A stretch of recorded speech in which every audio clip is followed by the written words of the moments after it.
Alright guys, welcome to lesson 9.9. It's our last lesson for logarithms. Today we're going to learn how to find the inverse of a logarithmic and also of an exponential function. So what is an inverse? It's been a little while since we've seen what that is. Two functions are inverses if f of a equals b and g of b equals a. Then those are inverses of each other. In other words, the input of one is the output of the other, and the output of the other is the input of the other. They're swapped, okay? That's what an inverse function is. And we've talked about how to find inverses a little while ago, and when we did, though, we only did it with linear functions. We didn't do it with anything else. So just to review that process with you, step one is to switch the x and the y around. And that there is the step that makes it an inverse. As soon as the x and the y, the input and the output are switching, you've made an inverse. The rest of it is just algebra. We want to get the y by itself because anytime you have a function, you want the y by itself. So from there, you just go ahead and get the y by itself. So this is what we did a while back. Like I want to say sometime back in maybe like September, to find inverse functions. And so we have y equals x plus 3 over 2. And that would be the inverse of this function. And no matter what you plugged in here, like for instance, for this function, what would you get if you plugged in, let's say, 5 for x? What would you get for y? Well, 2 times 5 is 10, take away 3 is 7. Well, over here on this function, if you plug in 7, guess what you'll get? You'll get 5. If I plug in 7 here for x, I get 7 plus 3, which is 10, divided by 2 is 5. And so these are inverse functions. They switch the roles of the inputs and the outputs. So that's all review. We've done that before. It's been a little while since we've seen it. But we're going to be doing that today with logarithmic and exponential functions. The inverse of a logarithmic function is an exponential function.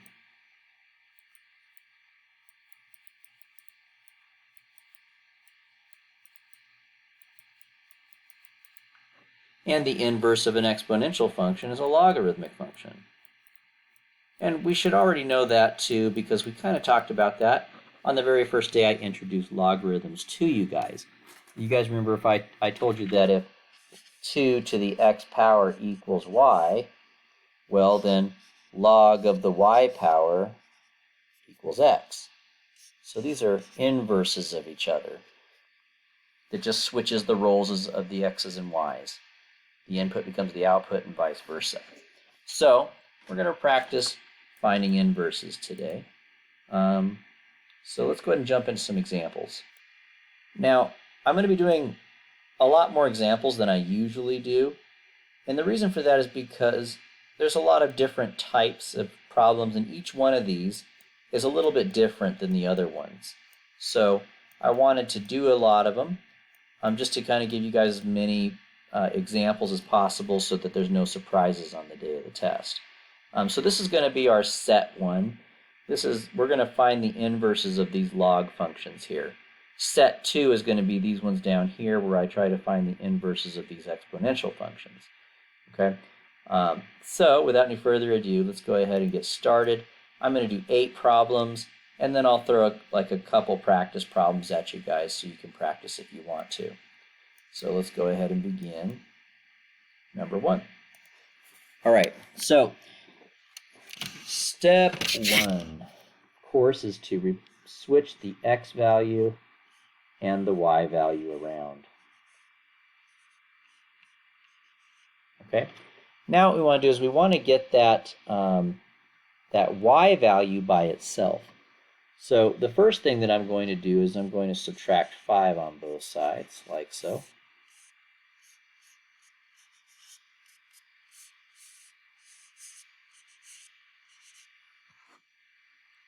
All right. The next thing that we're going to is I want to get rid of this log. Now the way you get rid of a log is by exponentiation. So in other words, whatever the base of your log is, you're going to make that the base of each side, and you're going to make each side the exponent of that base. The reason for that is because that way these cancel each other out according to one of our log properties. And now we have this. Okay. The last thing that we want to do here is I want to get rid of that. I need to get y by itself. So what I'm going to do now is I want to get rid of that x minus 5.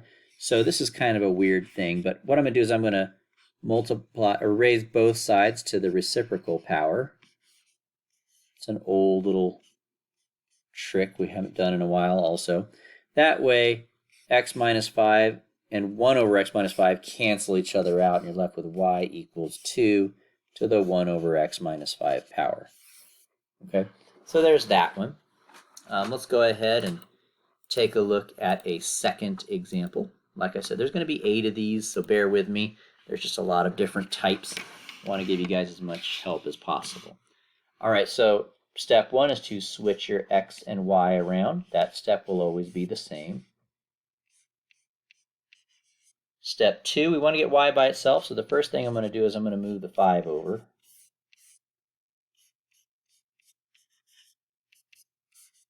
And step 3 is also going to match a lot like the one we did last time. We're going to exponentiate both sides. This time my base is a 6, so we're going to have 6 to the x plus 5 power is equal to 6 to the log base 6 of y power. These cancel out and leave me with just y. And I've got my answer. 6 to the x plus 5 is equal to y. And in this case, y is already by itself now, so I'm done. All right. Let's go ahead and take a look at a third example. Of course, the first step stays the same. We're just switching that x and y around. Now, at this point, there's nothing. I had numbers that I was adding over here last time, but that's not there, so we'll skip that step. But we are ready to exponentiate. Now, what's my base? Well, if this is ln, my base is e. So I'm going to be making both sides a power of e.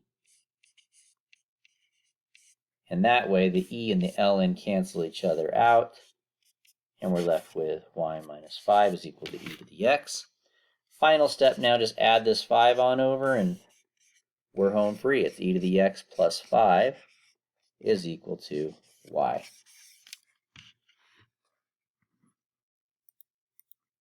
Let's go ahead and take a look at another one here. Number 4, we have x here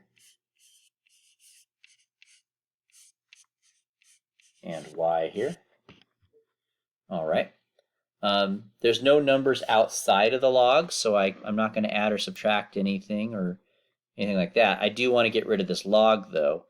I can't do anything with this y until this log's out of the way, and the way we get rid of a log is by exponentiation. My base is a 4, and so that's the number I'll be exponentiating with.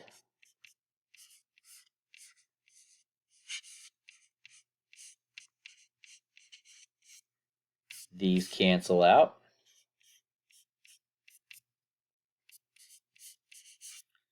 And to get y by itself, all we would have to do here is divide by a negative 4.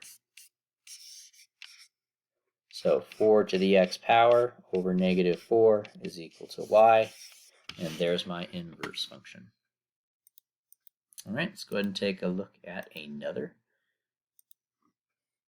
All right, so here's my log. So let's get that by itself first. So the first thing I'm going to do is I'm going to divide both sides by a negative 4. You got to have that log by itself before, oh, you know what? I goofed up. I forgot that we're supposed to switch the x and the y first. My bad. There we go. Now what we want to do is we want to get this log by itself, right? So we divide both sides by this negative 4 since it's multiplying the log.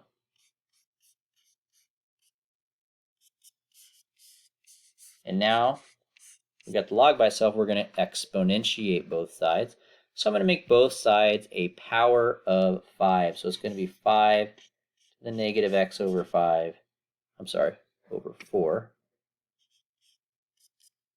equals 5. So log base 5 of y, and these cancel, and that should give me my answer. So we've had a lot of steps actually being the same, even though a lot of the problems look a little bit different. The steps seem to be the following. So step 1 seems to be switch x and y. Then we want to get that log by itself, and then we exponentiate, and after that we just solve for y. Sometimes that last step is the one that can be tricky. Let's go ahead and take a look at a 6th example. All right, so step 1, switch your x and y.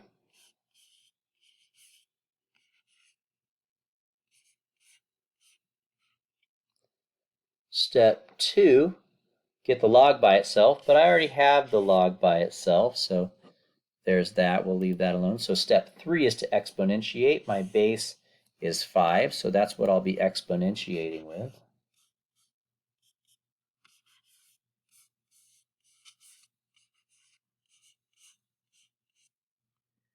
These cancel each other out, and now I have 5 to the x is equal to 4 to the y. And so here's where things get a little bit weird with this one. I want to get this y by itself, so somehow I need to cancel out that 4. The way that we're going to do that is by log base 4ing this. Let me show you what I mean. I'm going to take this 4 to the y, and I'm going to take the log base 4 of it. Because we have a property that says that these cancel each other out. Okay, but before I cancel them out, we got to understand whatever you do to one side, you have to do to the other.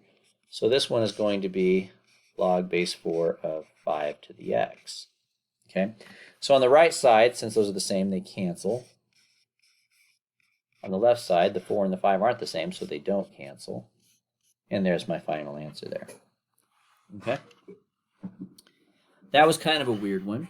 And actually, this step, getting from here to here, is something we're going to do in our next problem set, because that's how you change or find the inverse of an exponential function. But let's go ahead and review. Switch the x's, get log by itself, which we didn't need to do, exponentiate, solve for y. And in this case, to get rid of the 4, I had to log both sides. Let's go ahead and take a look at number 7. So step 1 is to switch the x and y around.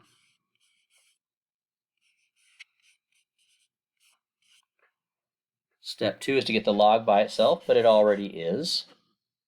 Step 3 is to exponentiate. You'll notice that the base isn't there, and that's because when the base isn't written, it's 10. So we're going to exponentiate with a base of 10.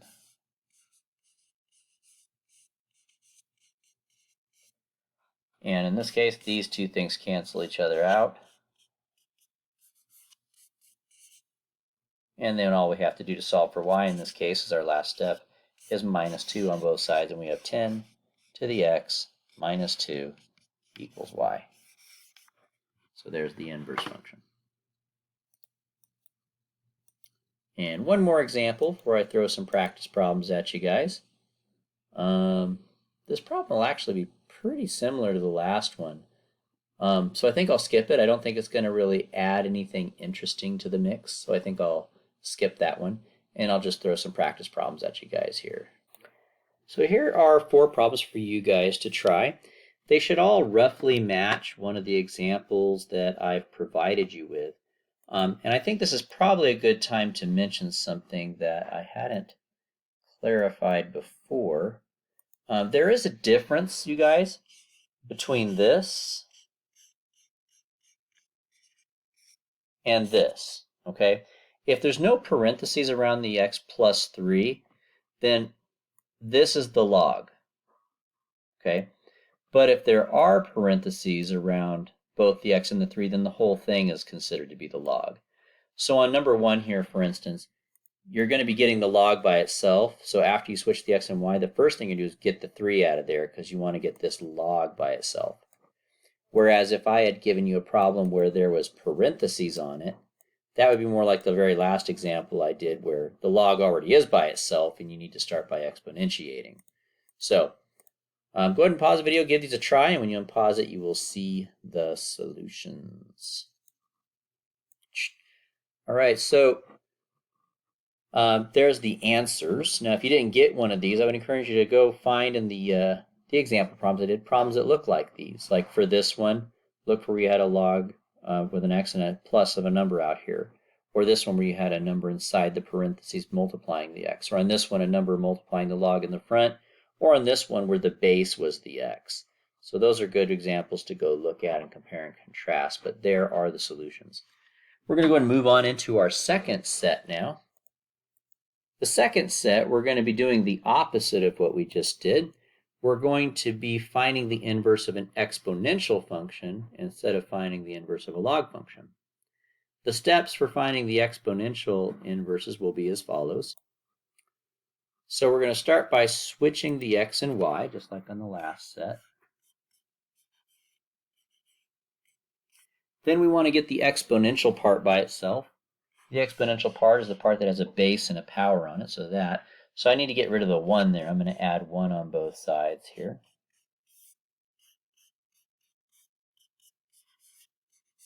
And then we're going to log both sides.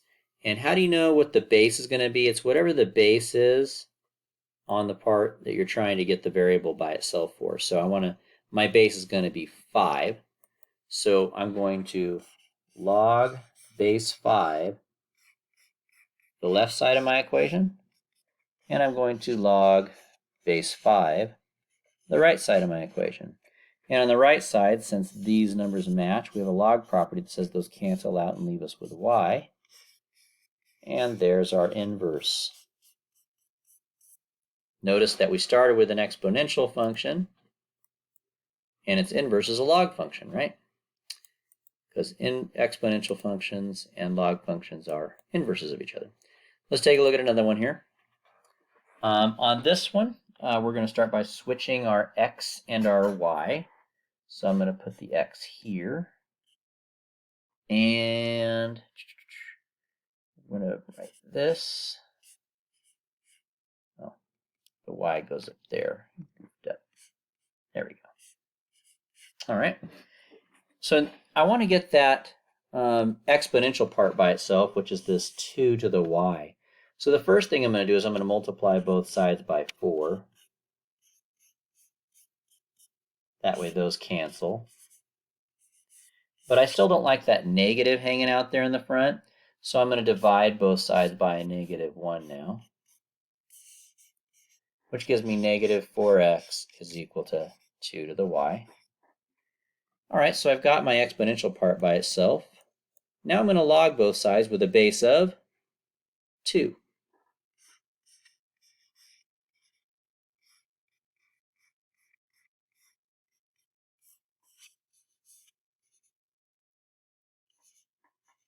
And that way on the right side, these just cancel out and leave me with y.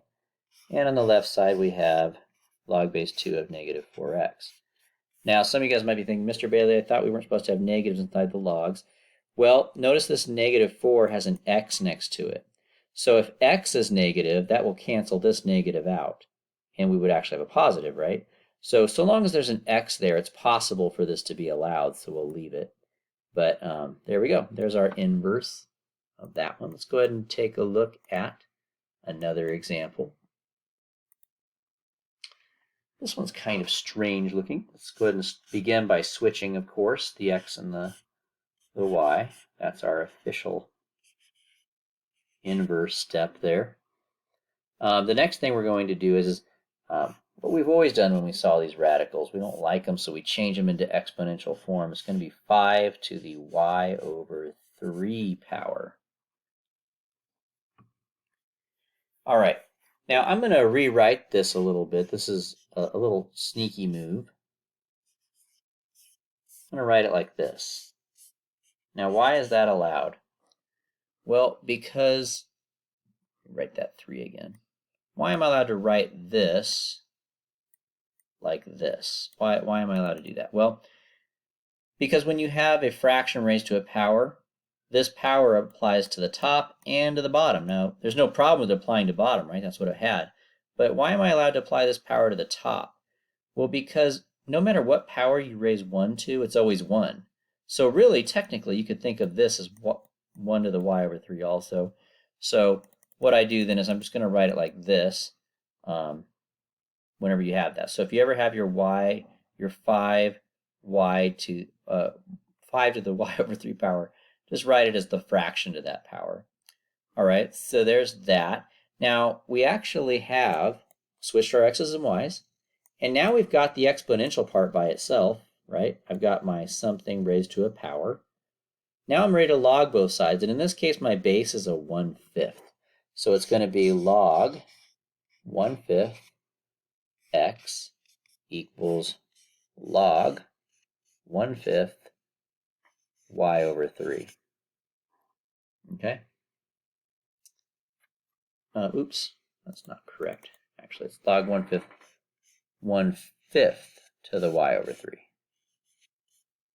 There we go. All right, so on the right side, like always, these are going to cancel out. And I'm left with log 1/5 x is equal to y over 3. The next thing I would do to get y by itself is I would just multiply both sides by 3. Those cancel out.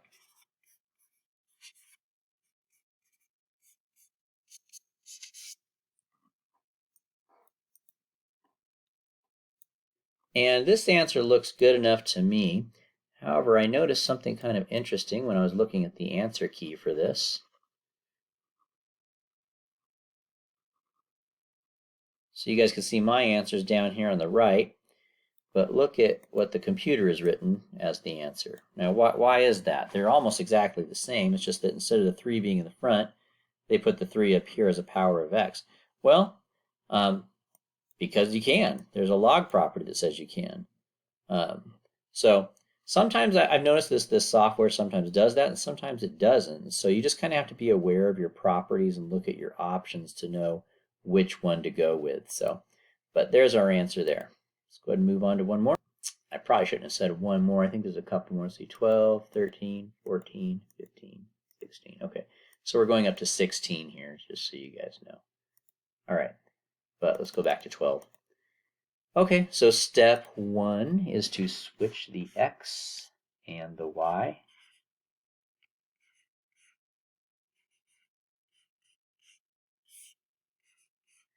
All right, now this one's kind of weird, but here's how we're going to handle this. The first thing we're going to do on this guy is I'm going to split the numerator up into 2 separate fractions. So instead of having both of these terms here, this one and this one all over 4y, I'm going to split them up so they each are over 4y separately. And the reason for that is because now these cancel each other out. And now I'm left with -2 plus 1 over 4y. Now I'm going to change this 1 over 4y. We saw that on one of our previous problems where instead of just having it be 1 over 4y, I'm going to make the whole base 1/4 and I'm just going to put the y out here. Okay. All right. So we've switched our x's and y's, but I still don't have the exponential part by itself yet. I need to get rid of this too. After this, the rest of the steps are all pretty much the same. It was just that first step where you split those up and simplify that was a little bit tricky. There's that. Now I've got my exponential part by itself, and we're ready to log both sides. We're doing a base of 1/4.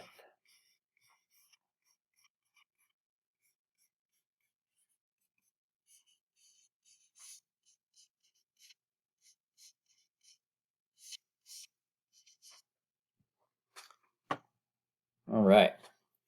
So on the right side, those things cancel out. And so now I'm left with log of 1/4, and I'm going to put that x plus 2 in parentheses there, equals y.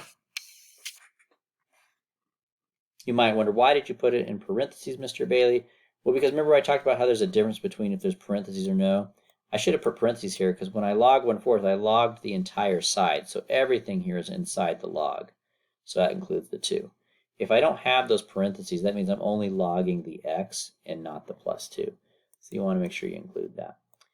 All right, let's go ahead and take a look at number 13, another example.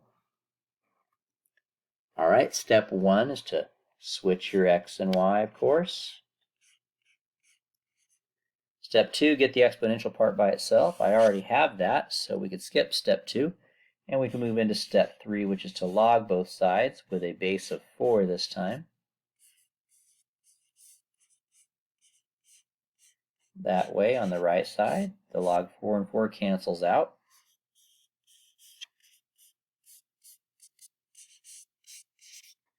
And we're going to get y by itself now by multiplying by 2.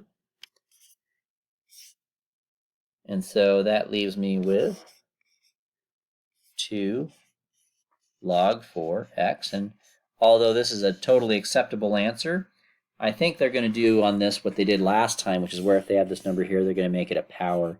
So that would be my guess, is they're going to go ahead and use that log property that allows us to do that. So let's go ahead and clear the page. And I just realized there's a little bit of a typo on my steps here. I said solve for x, but really that's supposed to say solve for y, so you might want to adjust that there. All right, let's go ahead and take a look at number 14. This was pretty much the same thing as the last one, but it has a base of e, so it'll add a little bit of a twist. Let's take a look. Switch the x and y around. The exponential part is already by itself, so we can skip step 2. But we do need to log both sides. Now this is a base of e, so when you have a base of e, the way you log both sides is with ln. And the ln cancels out the e.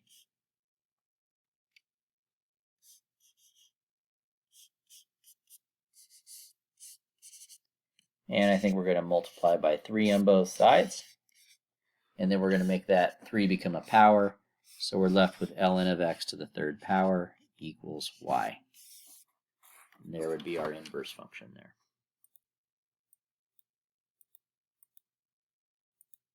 Go ahead and take a look at number 15. Step 1, switch your x and y.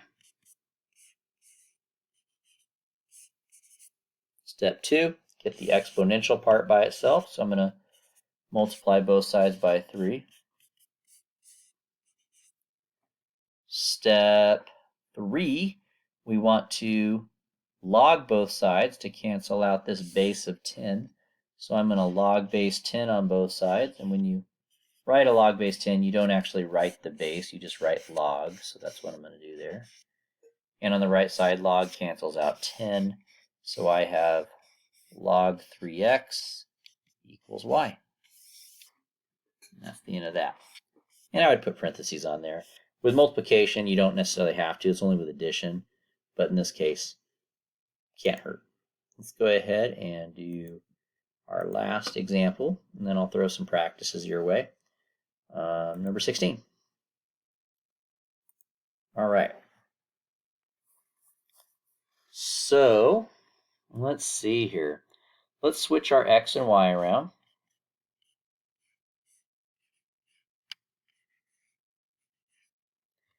And now I want to get this this exponential piece by itself. But let's see, how are we going to do that? Well, the first thing is I want to get rid of this 4 down here. So I'm going to multiply both sides by 4. That way these cancel out. I also don't care for that negative being there. So I'm going to multiply both sides by a negative 1. And we've seen this before. Anytime you have 1 over a number to a power, we're just going to rewrite that as the whole fraction to that power. There. So now we've got the exponential piece by itself. All right. Now we're going to log both sides with the base of 1/5.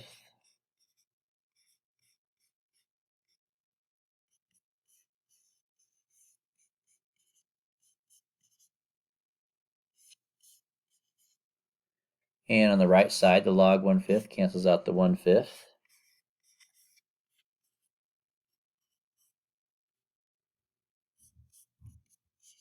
And that should do it. And there's our answer. All right, so I'll throw a couple of practice problems at you guys there. That's pretty much all the different types you can expect to possibly see. So let me give you guys a couple to do. All right, so here's 4 problems for you guys. Go ahead and give them a try. Find the problems that kind of match these in the examples I did if you need help, and work your way through them. Pause the video. When you unpause it, you will see the solutions. All right, guys, so there you go. There's all of our solutions. Hopefully that was helpful, and we'll get a little bit more practice with this in class next time. Till then, we'll see you later.